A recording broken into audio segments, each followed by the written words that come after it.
عباس، ایک کا نام حمزہ رضی اللہ تعالی عنہما۔ اللہ کے نبی کے 12 چچا تھے۔ آپ کے والد محترم کا نام عبداللہ تھا۔ ان باقی چچاؤں میں سے کوئی چچا مسلمان نہیں ہوا، صرف 2 چاچے آپ کے مسلمان ہوئے۔ ان چاچاؤں میں سے سب سے ظالم قسم کا چاچا تھا ابو لہب۔ اکثر لوگ کہتے ہیں ابو جہل ہمارے نبی کے چچا تھے، یہ بات غلط ہے۔ ابو جہل ہمارے نبی کے چاچا نہیں تھے، خاندان البتہ ایک ہی تھا۔ ہمارے نبی کا خاندان ابو جہل کا خاندان ایک ہی تھا، مگر ابو جہل ہمارے نبی کا چاچا نہیں ہے، یہ بات ذہن میں رکھ لیں۔ کیونکہ اگر وہ ابو لہب اگر ابو جہل ہمارے نبی کا چچا ہوگا تو پھر وہ ہمارے نبی کے جو گرینڈ فادر ہے عبد المطلب، جو ان کا بیٹا ہوگا۔ عبد المطلب کے بیٹوں میں ابو جہل کا نام نہیں آتا ہے۔ عبد المطلب ہمارے نبی کے دادا ہیں، بلکہ اب جب بات ہو گئی تو اب یہ بھی سن لیں۔ ہمارے نبی کے والد محترم کا نام عبداللہ، عبداللہ کے والد محترم کا نام عبد المطلب، عبد المطلب کے والد محترم کا نام ہاشم، ہاشم کے والد محترم کا نام عبد مناف۔ بس اسے آگے نہیں جائیں گے۔ ہاشم مکہ رحم مکہ شہر کے رہنے والے اور یہاں کے لیڈروں میں سے تھے، یہاں کے چودھری تھے، یہاں کے بڑے تھے، یہاں کے جاگیردار، سب کچھ تھے وہی۔ یہ ہاشم جو ہیں یہ ملک شام جا رہے تھے، راستے میں مدینے میں کچھ دن اپنے دوست کے پاس ٹھہرتے تھے۔ دوست کے پاس ٹھہرتے تھے، اتفاق کی بات ہے کہ وہ جو دوست تھا اس دوست کے ساتھ نکاح کر لو، بیٹی کا نام سلمہ تھا۔ تو ہاشم نے اپنے دوست جو مدینہ شریف کے تھے، کلثوم اس کا نام تھا، اس کے بیٹی کے ساتھ نکاح کر لیا۔ اس بیٹی کا نام تھا سلمہ۔ سلمہ کے ابا جان نے کہا کہ دیکھو نکاح تو میں کر دوں گا، لیکن میری بیٹی گھر سے باہر نہیں نکلے گی، تم کو ملک شام جانا ہے، ضرور جاؤ، یہ تمہارے ساتھ نہیں جائے گی، تم واپس آؤ گے مکہ جاؤ گے، تمہارے ساتھ نہیں جائے گی، اس شرط پر میں نکاح کرنے کے لیے تیار ہوں۔ ہاشم نے مان لیا، ہاشم نے مان لیا۔ وہاں کچھ دنوں انہوں نے قیام کیا، پھر ملک شام گئے، پھر ملک شام سے واپس آئے، پھر وہاں کچھ دن قیام کیا، پھر مکہ آئے۔ بس اس طرح سے آون جاون لگا رہتا تھا۔ وہ جاتے تھے مدینہ شریف، اپنی بیوی کے پاس کچھ دن رہتے تھے، پھر چلے جاتے تھے۔ اسی میں حضرت ہاشم کی وفات ہو گئی اور ان کی اہلیہ جو تھی حضرت سلمہ، وہ جو ہے وہ پریگننٹ ہو گئی اور وہاں بچہ پیدا ہو گیا۔ بچے کا نام رکھا گیا شیبہ، بچے کا نام رکھا گیا شیبہ۔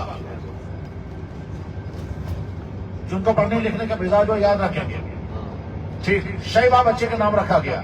یہ شیبہ جو ہے اس کا باپ ہے ہاشم، ہاشم کی وفات ہو چکی ہے۔ اب یہ بچہ پیدا ہو گیا سلمہ کے پیٹ سے۔ سلمہ جو ہے وہ ہاشم کی بیوی تھی۔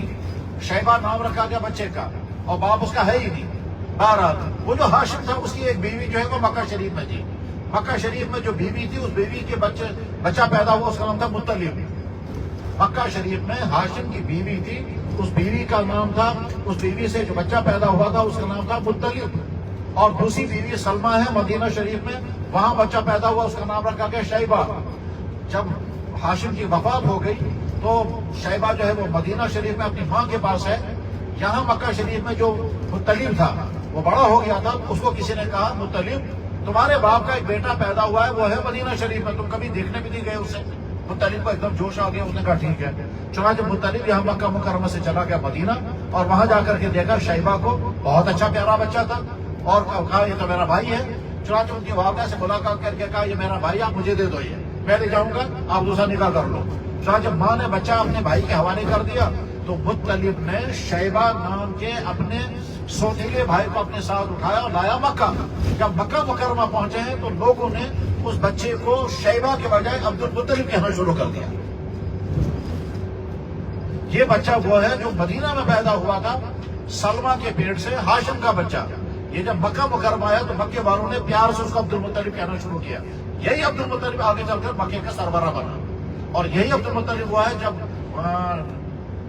ملک یمن کا بادشاہ یہاں حملہ کرنے آیا تھا خانہ کعبہ کو گرانے کے لیے، اس وقت مکہ مکرمہ کا سربراہ ذمہ دار جو تھا وہ عبد المطلب تھا۔ تو عبد المطلب ہی ہمارے نبی کے دادا محترم ہیں۔ عبد المطلب کی جتنی اولادیں 12 تھیں، ان 12 اولادوں میں سے صرف 2 بچے مسلمان ہوئے ہیں، یعنی ایک حضرت حمزہ اور حضرت عباس۔ باقی سارے چچا مسلمان نہیں ہوئے ہیں۔ چچاؤں میں سے سب سے دشمن اور خطرناک چچا جو تھا وہ ابو لہب تھا، وہ مارا گیا تھا، مر گیا تھا، بہت بری بیماری میں مر گیا تھا۔ تو حضرت عباس اور حضرت حمزہ حضور کے چچا ہیں۔ عباس جو حضور کے چاچا ہیں ان کے بیٹے کا نام ہے عبداللہ. یہ جو عبداللہ ابن عباس رضی اللہ تعالیٰ عنہ ہیں، عبداللہ ابن عباس رضی اللہ تعالیٰ عنہ ہمارے نبی کے چچیرے بھائی بھی ہیں، ہمارے نبی کے بہت پیارے بھی ہیں، ہمارے نبی ان کے چاچا بھی اور خالو بھی ہیں.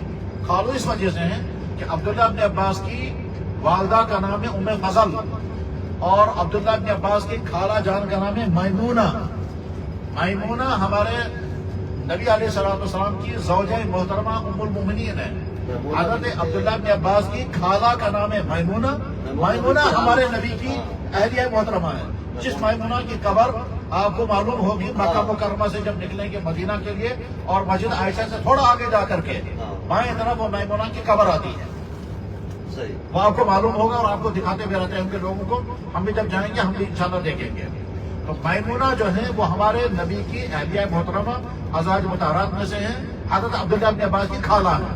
تب عبداللہ ابن عباس حضور کے کیا بن گئے؟ حضور کے چچیرے بھائی بھی ہیں. اللہ کے نبی ان کے چچیرے بھائی بھی ہیں اور خالو بھی ہیں. ان کی اہلیہ محترمہ ہو عبداللہ ابن عباس کی خالہ ہے. یہ جو عبداللہ ابن عباس رضی اللہ تعالیٰ عنہ ہیں، یہ اخیر عمر میں جب یزید نے حضرت امام حسین کو شہید کر دیا کربلا کے میدان میں، اس وقت حضرت عبداللہ ابن عباس یہی مکہ شہر میں تھے. یہاں مکہ شہر میں تھے. ان کے لیے بھی یزید کی فوجوں نے حالات مشکل کر دیے اور ان کی جان کو بھی خطرہ ہو گیا. تو حضرت عبداللہ ابن عباس اپنے اہل و عیال کو لے کر مکہ سے نکل کر کے طائف چلے گئے. یہ ہوا ہے واقعہ، کیونکہ ان کی جان کو بھی خطرہ تھا، ان کے اہل و عیال کو بھی خطرہ تھا. کن سے خطرہ تھا؟ یزید کی فوجوں سے. یزید کہاں تھا؟ ملک شام میں. یزید نے حضرت امام حسین رضی اللہ تعالیٰ عنہ کو ملک عراق میں کربلا کے مقام پر شہید کر دیا گیا تھا. حکمرانی چل رہی تھی یزید کی. یزید تھا ملک شام میں. اسی کی طرف سے جو کمانڈر وہاں تھا، جو گورنر تھا، اس کا نام تھا ابن زیاد. اس ابن زیاد کی سرکردگی میں حضرت امام حسین رضی اللہ تعالیٰ عنہ کو کربلا کے میدان میں شہید کر دیا گیا.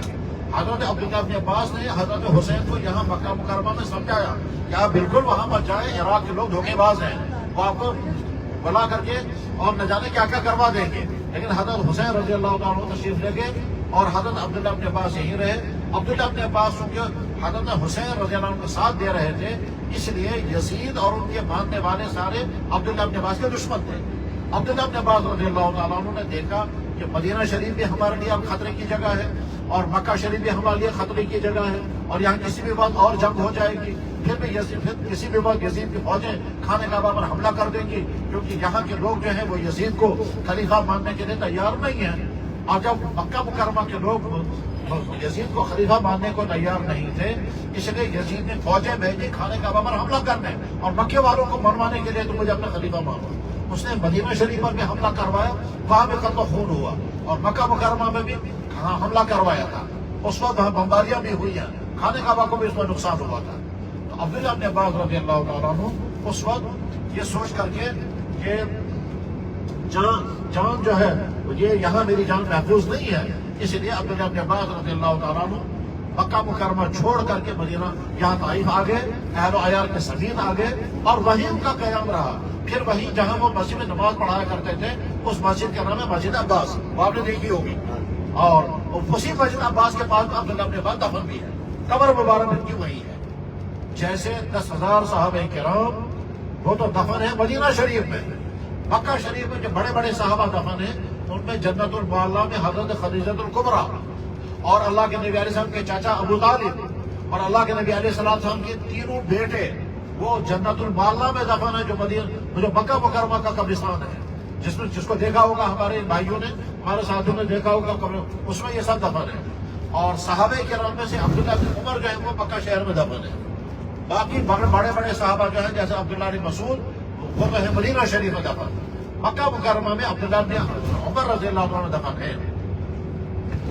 ازواج مطہرات میں سے حضرت خدیجہ مکہ مکرمہ میں دفن ہے، اور حضرت میمونہ جیسا کہ میں نے ابھی بتایا وہ مدینہ شریف مکہ مکرمہ میں دفن ہے. باقی 9 ازواج مطہرات جو ہیں وہ مدینہ شریف میں جنت البقیع جو مدینہ شریف کا قبرستان ہے اس میں وہ دفن ہے. ٹھیک ہے. طائف کی اہمیت یہ ہے کہ طائف میں حضرت عبداللہ بن عباس نے اخیر عمر گزاری، وہیں وہ پڑھایا کرتے تھے، وہیں قرآن پڑھاتے تھے. ان کے بہت بڑے بڑے شاگرد وہیں پیدا ہوئے. اس سے پہلے وہ خانہ کعبہ میں قرآن پڑھایا کرتے تھے اور تفسیر بھی بیان کیا کرتے تھے، اور اخیر بڑھاپے کے زمان ان کا گزرا ہے طائف میں. طائف میں ان کا قیام رہا، طائف میں ان کے اہل و عیال ہیں، وہی ان کے بیٹے کو کہا جاتا ہے کہ شہید بھی کیا گیا ہے، ایک بیٹے کو. ایک بیٹے کو. تو باقی عبداللہ بن عباس رضی اللہ عنہ کی جہاں وہ نماز پڑھتے تھے وہاں مسجد بنائی گئی، اور آج وہ بہت بڑی عظیم شان مسجد ہے. انشاءاللہ اس مسجد میں ہم جائیں گے، نماز بھی پڑھیں گے، دعا بھی کریں گے. اس کو کہتے ہیں مسجد عباس. اس مسجد عباس کے پاس ہی حضرت عبداللہ بن عباس کی قبر مبارک بھی ہے، جو شاید دیواروں میں بند کر دی گئی ہے، لیکن ہے وہی قبر ان کی. بس یہ ہے حضرت عبداللہ بن